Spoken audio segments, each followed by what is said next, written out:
બોટાદ જિલ્લાના ગોરડકા પાસે આવેલી કેરી નંદી પરનો બ્રિજ લાંબા સમયથી જર્જરિત હાલતમાં હોવાને કારણે તંત્ર દ્વારા ફરી એકવાર કડક પગલાં લેવામાં આવ્યા છે.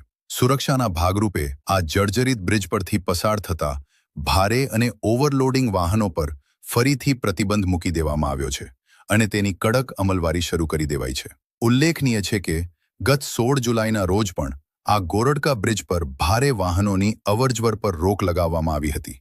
જો કે વચગાળાના સમયમાં નિયમોનું ઉલ્લંઘન કરીને ફરીથી ભારે લોડિંગ વાહનો આ બ્રિજ પરથી પસાર થવા લાગ્યા હતા, જેના કારણે બ્રિજની સ્થિતિ વધુ જોખમી બનવાની ભીતિ સેવાઈ રહી હતી.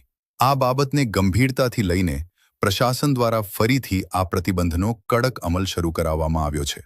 પ્રતિબંધના નિયમોનું ચુસ્તપણે પાલન થાય તે માટે તંત્ર દ્વારા ખાસ આયોજન કરવામાં આવ્યું છે.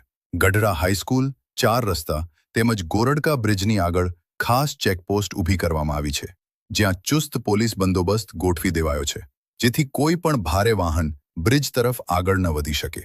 ગઢડાના મામલતદાર સિદ્ધરાજસિંહ વાળાએ પણ આ પ્રતિબંધની અમલવારી અંગે સત્તાવાર પુષ્ટિ કરી છે.